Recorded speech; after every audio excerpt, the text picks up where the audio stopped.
আসসালামু আলাইকুম রহমতুল্লাহ। নাহমাদুহু ওয়া নুসাল্লি আলা রাসূলিহিল কারীম, আম্মা বা'দ।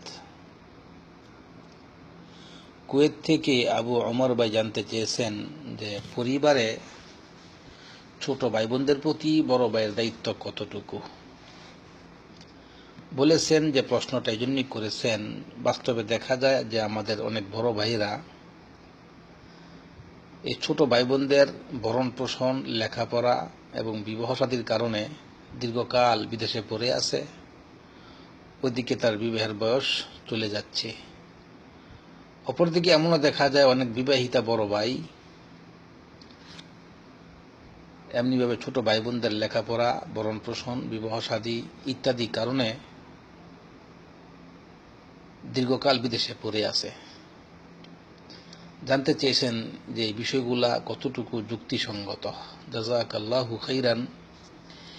এ মর্মে বলবো যে বড় ভাই সেও দায়িত্বশীল, তবে যদি পিতা বেঁচে থাকেন এবং সক্ষম হন যে সংসারের যাবতীয় ব্যবস্থাপনা করতে, তাহলে বড় ভাইয়ের উপর হচ্ছে নফল, ঐচ্ছিক, আবশ্যিক নয়। কিন্তু যদি এমন হয় যে পিতা অপারগ, মাযুর, অথবা পিতা চলে গেছেন ইন্তেকাল করে, তাহলে সংসারে যারা আছে ছোট ভাই বোন, তার দায়িত্ব চলে আসে বড় ভাইয়ের উপর। তখন সেটা হয়ে যায় আবশ্যিক, অবশ্যই করণীয় ফরজ। তাছাড়া আমরা জানতে পারি প্রসিদ্ধ কথা যে মেয়ের বিবাহের ক্ষেত্রে যিনি হবেন অভিভাবক, সে হচ্ছেন পিতা। যদি পিতা বেঁচে না থাকেন তাহলে সেক্ষেত্রে অভিভাবক হবেন তার বড় ভাই।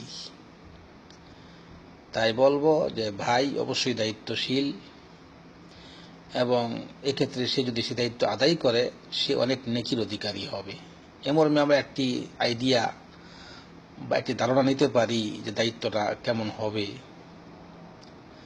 সহিহ বুখারীতে হাদিস এসেছে, হাদিস নাম্বার 1351, জাবির ইবনে আব্দুল্লাহ রাদিয়াল্লাহু তাআলা আনহুর সেই ঘটনা যে তার পিতা আব্দুল্লাহ রাদিয়াল্লাহু তাআলা আনহু উহুদ যুদ্ধে যাবার আগের রাতে তার ছেলে আব্দুল্লাহ জাবেরকে বললেন যে আগামীকালকে যুদ্ধ হবে উহুদের প্রান্তরে, মনে হয় আমি সেই জিহাদে আমি শহীদ হয়ে যাব, তাই তোমাকে নসিহত করছি যে আমার কিছু ঋণ রয়েছে, তুমি সেগুলো পরিশোধ করবা, আর তোমার ঘরে যে বোন রয়েছে তাদের প্রতি খেয়াল রাখবা, তাদের প্রতি সৎ উপদেশ গ্রহণ করবা। এই হলো হাদিসটি। এবং অপর এক বর্ণনায় এসেছে শেষে ওই সাহাবী জাবের রাদিয়াল্লাহু তাআলা আনহু বিবাহ করলেন বেশ কিছুদিন পরে, এবং বিবাহ করলেন এক বিবাহিতা মহিলাকে। কোনো একদিন আল্লাহর রাসূল সাল্লাল্লাহু আলাইহি ওয়াসাল্লাম তাকে জিজ্ঞাসা করলেন, তুমি কি বিবাহ করেছ? সাহাবী বললেন, না আমি রাসূলুল্লাহ। তখন আল্লাহর রাসূল বললেন সাল্লাল্লাহু আলাইহি ওয়াসাল্লাম যে বিবাহ করেছ কুমারী নাকি বিবাহিতা? বললেন বিবাহিতা মহিলা। তখন আল্লাহর রাসূল সাল্লাল্লাহু আলাইহি ওয়াসাল্লাম বললেন, তুমি তো কুমারী বিবাহ করতে পারতা।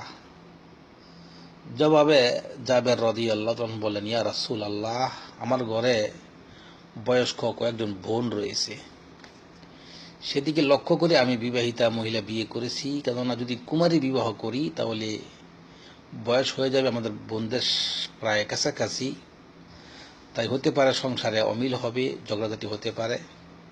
সেজন্য আমি বয়স্ক মহিলা বিয়ে করেছি, যাতে করে আমার বোনদেরকে দেখে স্নেহের চোখে। এইগুলো দায়িত্ব এবং এটি আমানত, এবং এই দায়িত্ব আদায় করলে অবশ্যই নেকির অধিকারী হবে। তো বাস্তব কথা হলো, বর্তমানে যারা এমন দায়িত্ব আদায় করবে, ভাই বোন যারা রয়েছে অসহায়, পিতা ইন্তেকাল করে চলে গেছেন, যদি কেউ দায়িত্ব আদায় করে সঠিক দায়িত্ব, তাহলে অবশ্যই নেকি রয়েছে, অবশ্যই নেকি রয়েছে। কিন্তু বাস্তব কথা হলো, আমাদের দেশের যে বাস্তব কাহিনী আপনি বললেন, সেখানে অনেক ভাই পড়ে আছেন এইভাবে যে বোনকে কলেজে লেখাপড়া করাইতেছে, অর্থাৎ হারাম শিক্ষা দিচ্ছে একদিকে, অপরদিকে বোনকে বেহায়ার পথে ঠেলে দিচ্ছে, আর সেটাকে সে চালিয়ে যাচ্ছে এই বিদেশে পড়ে থেকে। যেটা আদৌ ইসলাম সমর্থন করে না, বরং সেজন্য সে গুনাহগার হবে। কাল কিয়ামতের মাঠে তাকে জবাবদিহি করতে হবে।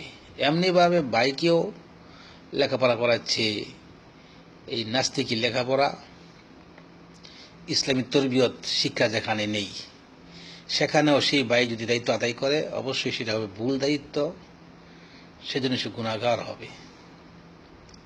তাই বিষয়গুলি লক্ষণীয় বিষয় যে ভাই বোনের ভরণ পোষণ দেওয়া অবশ্যই সদকা, অবশ্যই নেকির কাজ, যদি সেটা ঠিক মতো করা হয়, সঠিক পথে করা হয়। কিন্তু যদি বেঠিক পথে করা হয় তাহলে সমস্যা, বিশাল সমস্যা। এমনও দেখা যায় যে ভাই বিদেশ করে ছোট ভাইকে লেখাপড়া করাইছে, এখন ভাইকে চাকরি দিতে হবে, এখন ঘুষ লাগবে 5 লক্ষ টাকা। ভাই আপ্রাণ চেষ্টা করে ওভারটাইম করে এদিক সেদিক করে ভাইকে টাকা দিয়ে দিল, ঘুষের টাকা। এটা অবশ্যই দায়িত্ব নয়, এটা হচ্ছে দায়িত্বহীনতা, নিজের ধ্বংস নিজে করা। আল্লাহ পাক কোরআনে বলেছেন, কু আনফুসাকুম ও আহলিকুম নারা, আগে নিজে বাঁচো, তারপরে আহালকে বাঁচাও জাহান্নামের আগুন থেকে। অতএব আগে নিজে বাঁচতে হবে, তারপরে যাকেই বলি না কেন তাকে বাঁচাইতে হবে। তাই এভাবে যারা পড়ে থাকে বিদেশে, যদি সঠিক কারণ থাকে, হতে পারে যে এখনো ভাই বোন এতিম অবস্থায়, ছোট্ট অবস্থায় আছে, তাহলে ঠিক আছে। অথবা যদি এমনটা করে, যেটা বললাম, বোনকে সহশিক্ষা, যেটা হারাম, তারপরে এই তাগুতি শিক্ষা, সেটাও হারাম, ব্যাপারটা ঠেলে দেওয়া, সেটাও হারাম, এমনিভাবে বাইকে ঘুষের দিকে ঠেলে দেওয়া, সেটাও হারাম। অতএব এগুলি দায়িত্ব নয়, এগুলি হচ্ছে মনের আবেগ, এগুলি হচ্ছে নিশ্চয়ই মুনকার, গুনাহের কাজ, অন্যায় কাজ।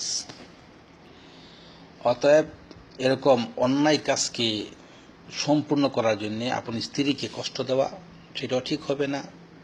এমনিভাবে নিজের বিবাহকে বিলম্ব করা, হতে পারে সে কন্ট্রোল না করলে গুনাহে লিপ্ত হতে পারে। তাই সেরকম হারাম কাজগুলোর জন্যে, যে ভাই বোনের যেটা বললাম, পর্দা খেলাফ যে সকল কাজ, সহশিক্ষা ইত্যাদির জন্যে বিবাহ লেট করাও ঠিক হবে না। আশা করি বুঝতে পেরেছেন। আল্লাহ রাব্বুল আলামিন আমাদেরকে আরো বেশি বুঝার এবং সঠিক দায়িত্ব আদায় করার তৌফিক দান করুন। আল্লাহুম্মা আমিন।